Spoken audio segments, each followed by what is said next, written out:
Hello, my dear listeners. Welcome to today's show. Today, we're going to do things a little bit different. Don't worry, we are going to talk about marketing and we're going to discuss digital marketing for sure.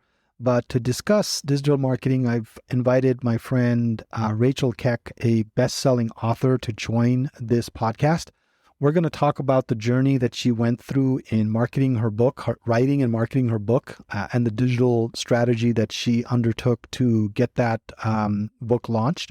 She is a recognized best-selling author in Kansas City.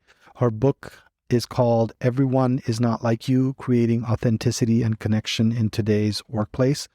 In the episode, we talk about the digital marketing that she did, how she used social media to generate interest and become the best-selling author that she is. Her topic is very relevant to small business owners, so we do talk about the topic as well. We talk about culture. We talk about what it takes to get the company's culture to a point where you deliver excellent service. We talk about being authentic, having integrity, and also about the connection that needs to be made with those two big fundamental principles there. So it's a wonderful book. It's available on Amazon in both Kindle and paperback form. So I'll drop some notes in the show notes about that as well. But let's talk to Rachel. Let's get to know her. Let's see what she has to say about the digital marketing she did for the book, as well as the book as well. So tune in to today's episode. Welcome to the latest episode of Corner Your Market. I'm your host, Silas Kinide.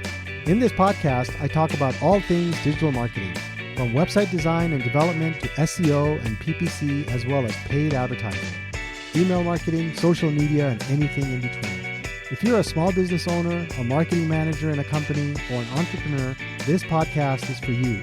So tune in every Thursday at 10 a.m. You'll gain some practical insights, new strategies, tactics, and tools that will help you grow your business. To subscribe, go to corneryourmarketpodcast.com and select the podcast app of your choice. Then you can hit subscribe within those apps. That again is corneryourmarketpodcast.com. Also, don't forget to like and share our individual episodes. You can also leave a review in the app once you've listened to one of our episodes.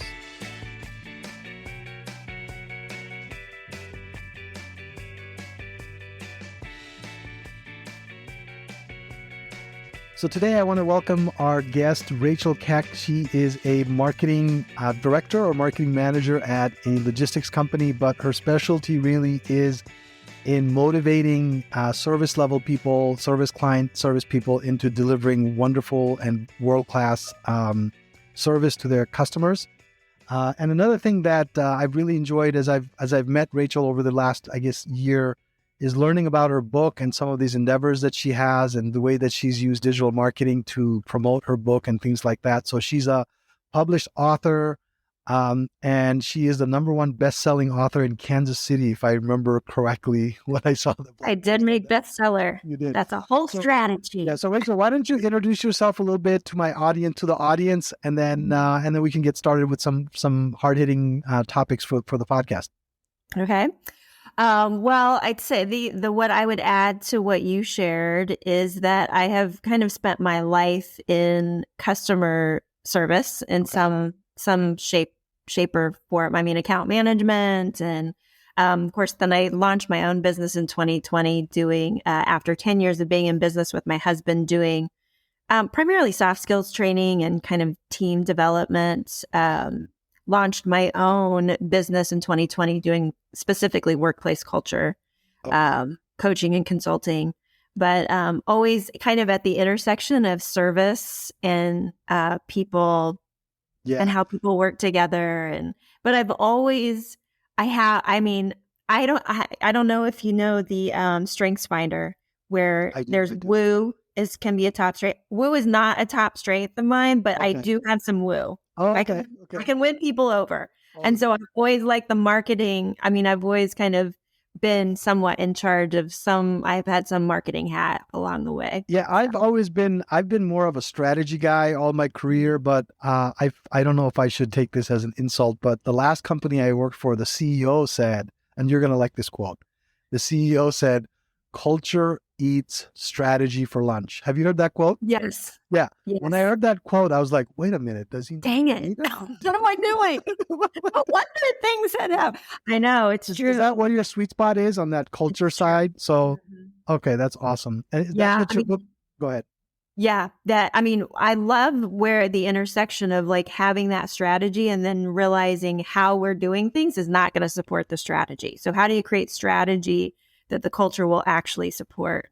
So culture strategy is one of the things that I love to do with people. So Yeah, yeah. So that's kind of cool. So tell us a little bit about your book. What made you write the book and how you marketed the book? yeah, so many years ago, at the beginning of my husband and I's business, he wrote a book. So when I met him, he was on the tail. I mean, he had been wanting to write a book and had started it. And so I helped him finish his first book and then write a second book. And so when I launched my own business, of course, it was always nagging in my mind that he would say that we wrote this book, but I was like, I didn't write that book. You wrote that book. I project managed that book. Oh, I Like, see. I made the book, like in reality.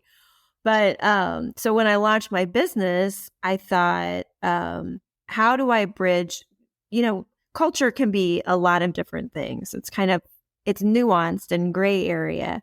And so I thought, how do I help potential customers understand what I do? And so that's when I first started thinking, well, maybe if I wrote a book, Right. that could bridge the gap with, potential clients. And so that's kind of where it started. And then the more I thought about it, I thought, you know what? I want to write a book. I want to write my words out there. And so, so that's kind of how it started, was really business development. So the book, Everyone Is Not Like You, that's your book. Then your husband had nothing to do with it. It had nothing to do with it. Okay. And so That's all. that's awesome. That's so cool. My wife wrote a book too, but it was on potty training 12, 13 years ago when our kids were little, because she Oh, developed this process where, you believe it or not, all of our kids were potty trained between 8 months and 14 months. wow. No joke. And so she did it with the first, and then the second was amazing as well. And then at that point, when we had the third, I said, "Why didn't you write a book about this thing?" So she did write a book. It was an ebook.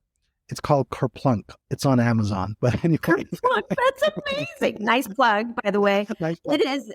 It is amazing. I mean, potty training. I didn't potty train my kids. Well, I potty trained my daughter because girls are pretty easy, but Yeah. Well, that was our question, not to derail this conversation and turn it into potty training, but the knock was always, we only have girls. Could it work on boys? And we had a friend who had 4 boys, and she used it on all 4 boys. And it worked with boys even, because boys are different. Yeah. Boys are different. Yeah. So how did you market your book? Let's talk a little bit about the marketing part of the book.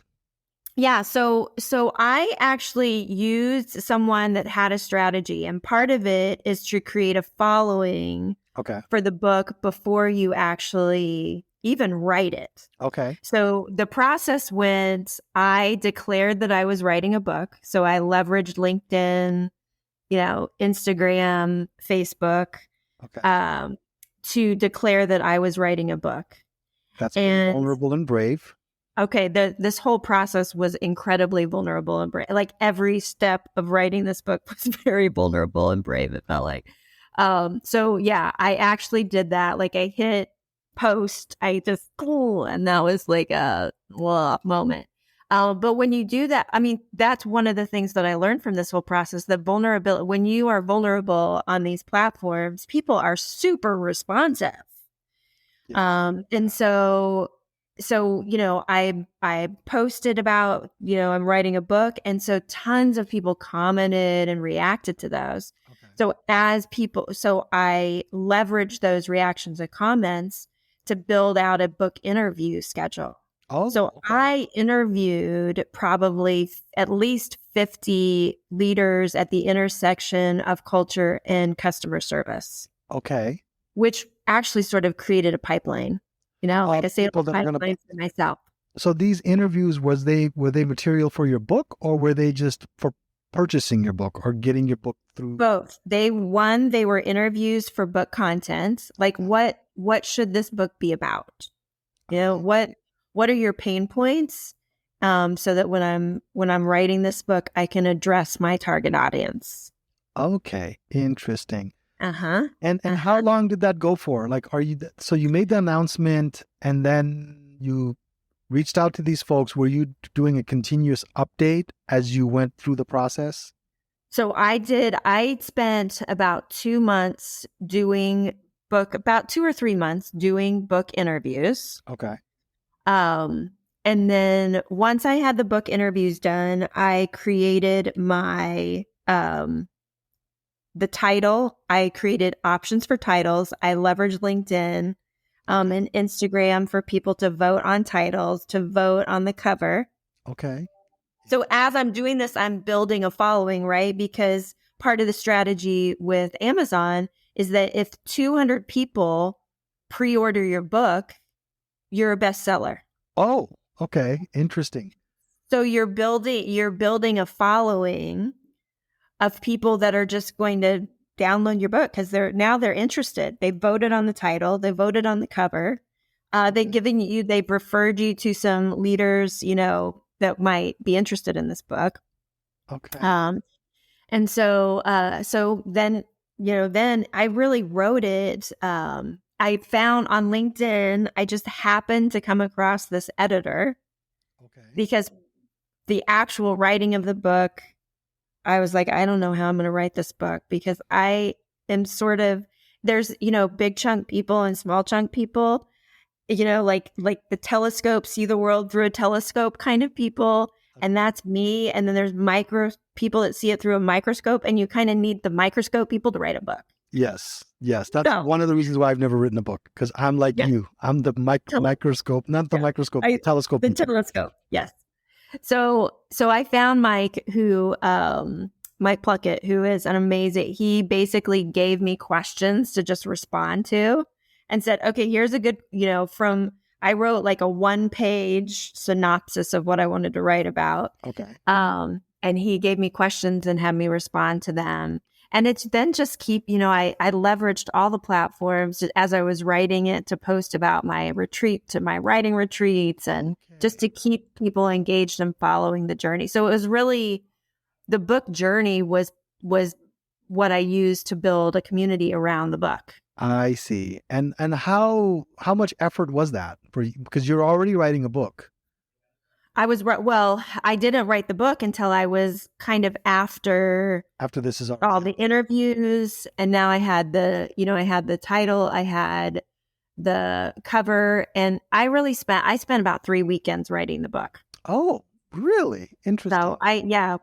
with my editor, he just gave me questions, and I would write 1,000 words about these questions. So, I had a lot of help. I didn't just sit and write the book myself. I had marketing help. I had somebody doing all but my posts, Oh, you did on the okay. platforms.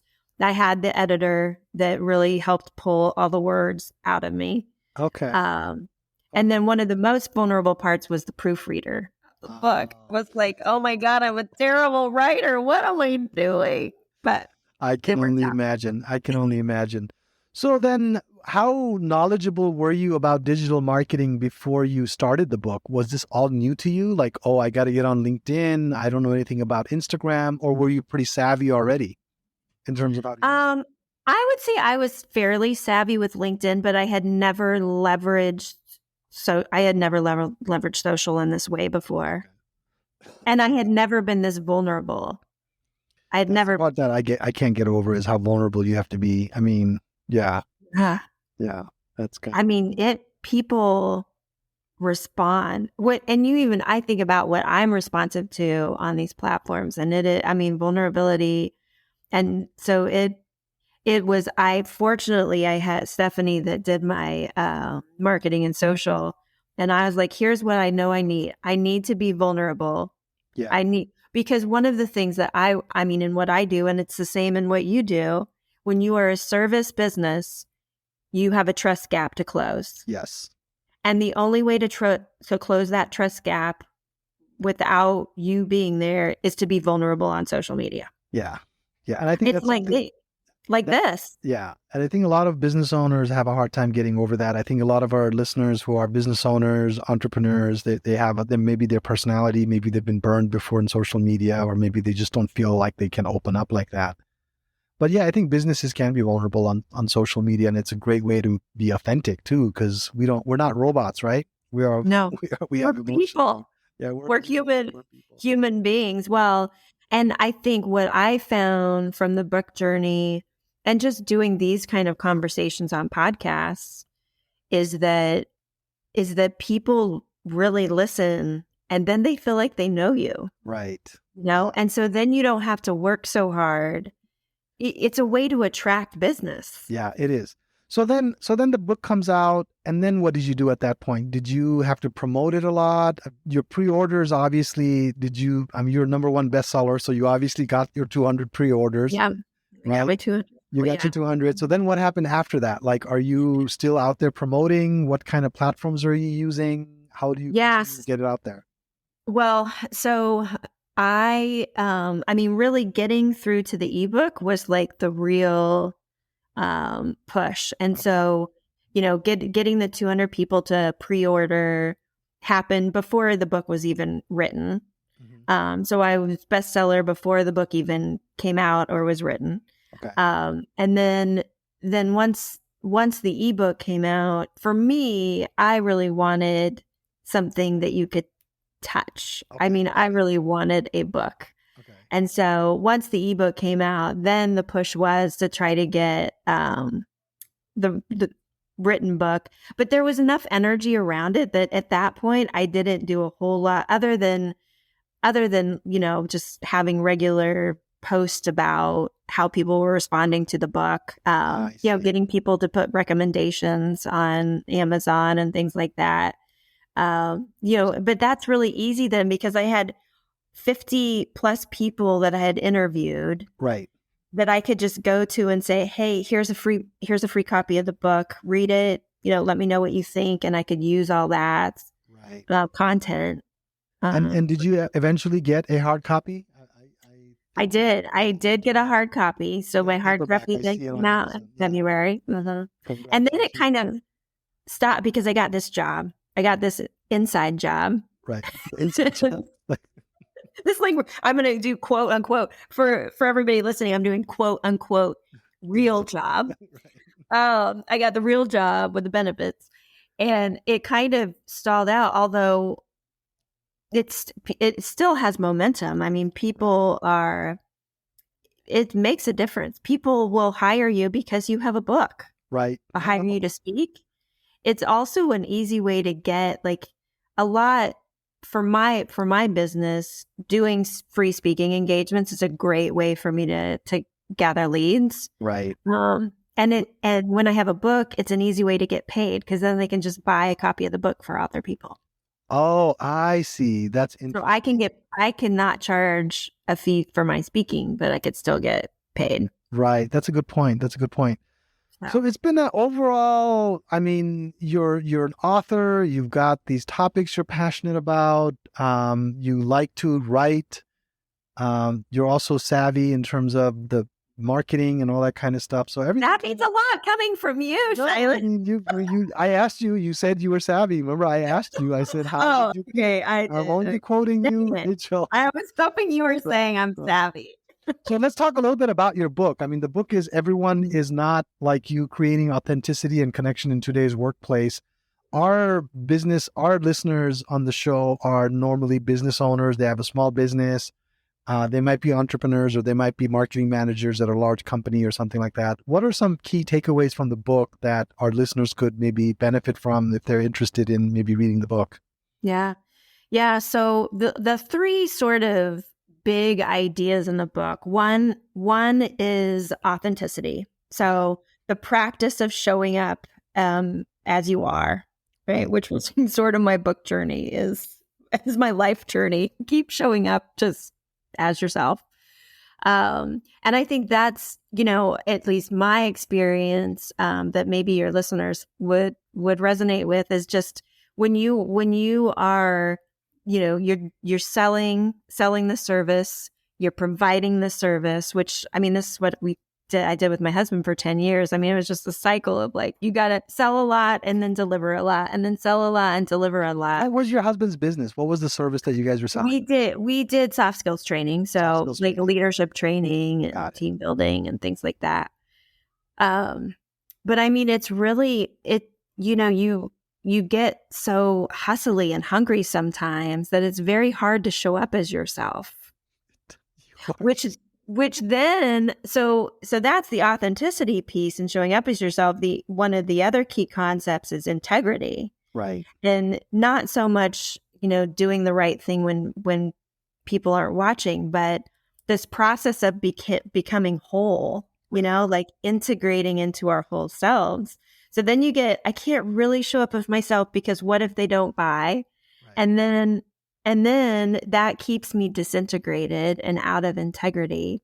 And then as you start to grow your business and you bring people into that sort of culture where it's hard to show up as yourself, not in a malicious, conscious way, Yeah. but in a hustly, we're hungry sort of way. And it keeps people. And so, one of the things that just coming from a service background is we have people at the front lines of our business that don't feel like they're doing things in integrity with themselves. Okay. So they don't feel like what they're doing matches them as whole beings, but there's not a way for them to do anything about it. Right. Can you give me an example of that maybe if it comes to mind? Yeah. So, I mean, I think just a simple one is you'd have call center people that are having, calls with customers about cancellation policies, right? Okay, I want to cancel my policy. And instead of being able to say, okay, you can cancel your policy, like, well, it's one day outside of the cancellation policy. I can't let you do. I mean, it's just a battle. Humanness, that is. Yeah. Yes. Yeah. I see. And it's so hard. I mean, we have it here at our company. It's just when you have people at the front line, it's very hard. You have to really work to keep them feeling like they're in integrity. Otherwise, they're burning out. Yeah. Yeah. So you mentioned authenticity, integrity, and then you said you had a third. Look at you. You're so good. I'm listening. So the third piece is connection. So we can be sometimes authenticity can look like I don't really give anything about what anybody thinks. Right. And sometimes integrity can look like totally rigid. Right.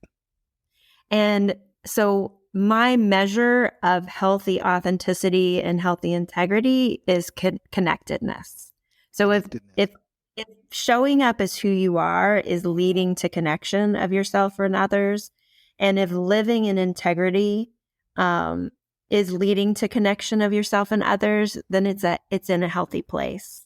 And so it kind of creates this, this really nice triangle where the elevated point is connectedness, and then authenticity and integrity are sort of balancing each other out. And so throughout the book, yeah, go ahead. Go ahead. No, throughout the book. Well, I was just going to say throughout the book, I just talk about working with different companies and how they have wrestled, how different leaders have wrestled with these concepts and how teams have wrestled with them. And then how values, like how purpose and values come into play with these concepts. And that's really fascinating. So I'm thinking of, I work with a lot of, mid-sized to small businesses. How does some of these concepts, you gave the example of the call center.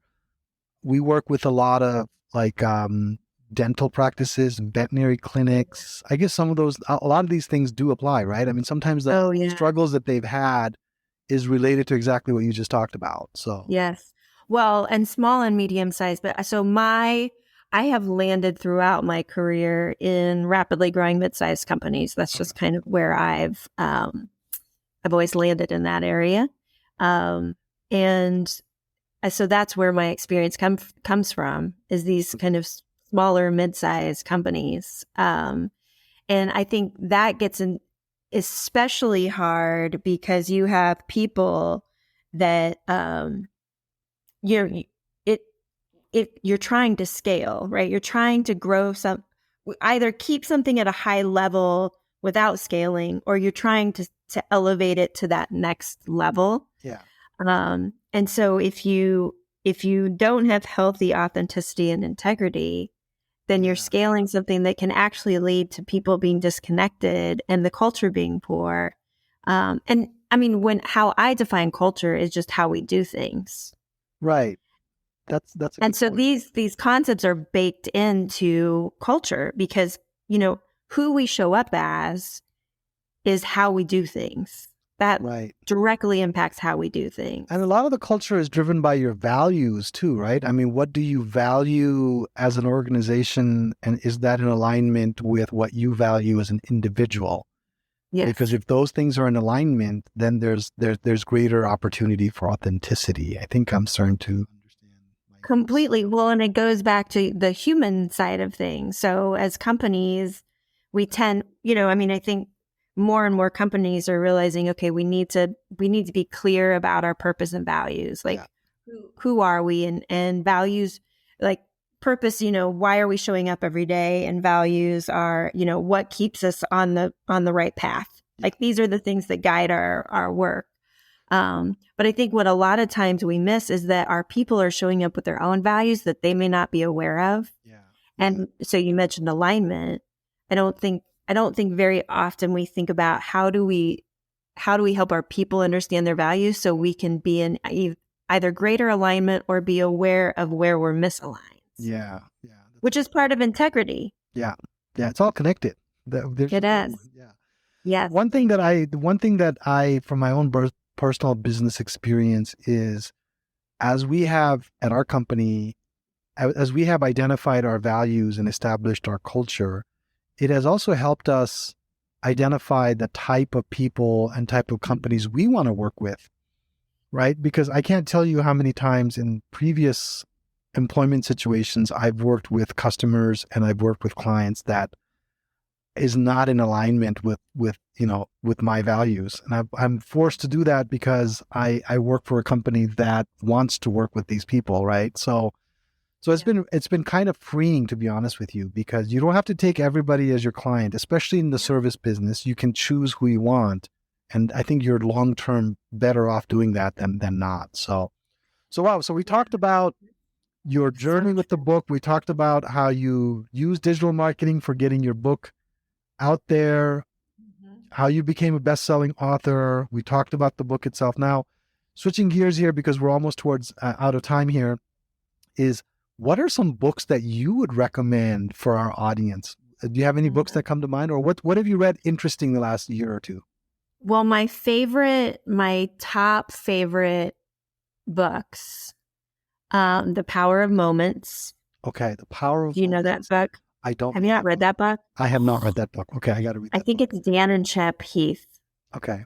It is, especially if your listeners kind of have this bent toward marketing. It is an amazing book. Okay, The Power of the Moment. The Power of Moments. It's Power of Moments. Okay. Really good. The other, anything by Brene Brown, I just cannot even get over. So, I mean, Dare to Lead is like one of my top books.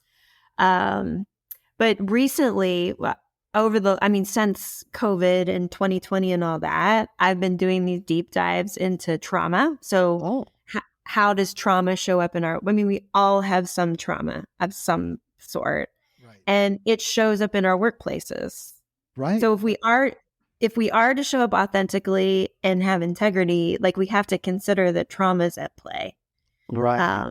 Because we've all had experiences where, I've had this where I'm working with facilitating a group, and, there's one person that you just can't, they're so prickly. They're so prickly, you can that. Their prickliness is actually managing the team, not the manager. I see. And so one of the best books on trauma that anybody could get something out of is What Happened to You? What Happened to You? Okay. What Happened to You? It's Oprah Winfrey, and she works with a neuroscientist. So she kind of says, here's a life experience, and the neuroscientist explains what's happening inside of the brain. Interesting. Okay. So good. Very fascinating. I'll have to check those books out.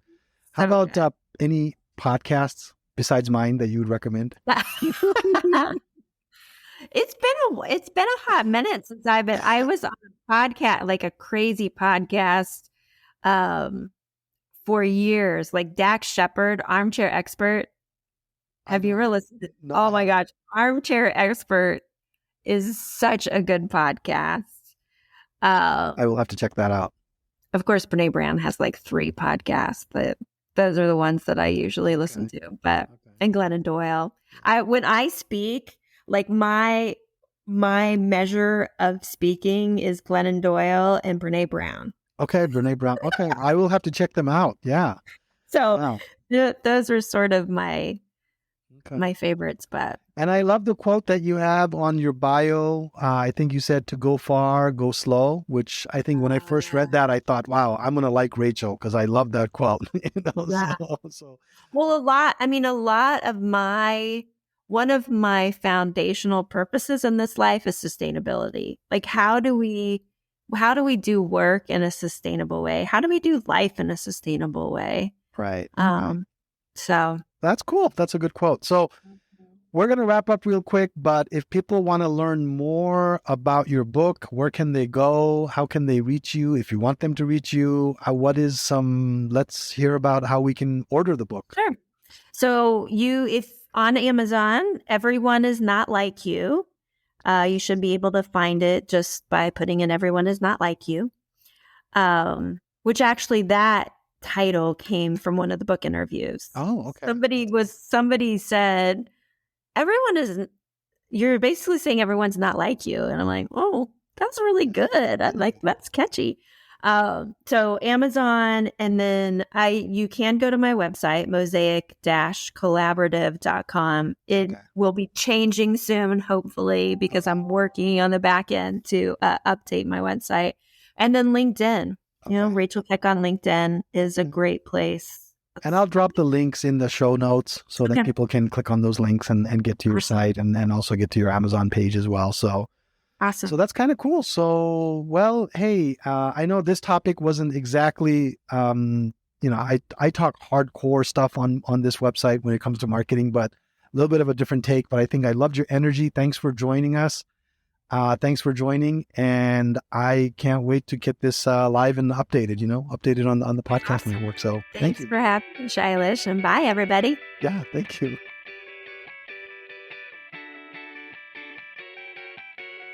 If you're a small business owner, a marketing manager at a company, or an entrepreneur, please tune in weekly. You'll gain some insights, tips, and tricks, and be a bit more enlightened when it comes to digital marketing. I promise you, if you implement the strategies, tactics, and tools I discuss in this podcast, your business will definitely grow. Please subscribe to this podcast. You can do so by going to corneryourmarketpodcast.com and subscribe with the listening platform of your choice. That URL again is corneryourmarketpodcast.com. Don't forget to like and share this episode with your friends and colleagues. Also, don't forget to leave a review. Those mean a lot to me and can help others that would benefit from the information I share. Finally, I would love to hear from you. I love getting listener emails. So if you have questions, feedback, or any general comment about the topics I discuss on this podcast, feel free to send me an email. I will be sure to share and discuss your feedback on the air if it will benefit our listening audience. You can write to me at connect@corneryourmarketpodcast.com. Just put listener comment in the subject line. That email again is connect@corneryourmarketpodcast.com. And again, please put listener comment in the subject line. Thanks for listening today. I look forward to being back next week. Until then, be good and do good.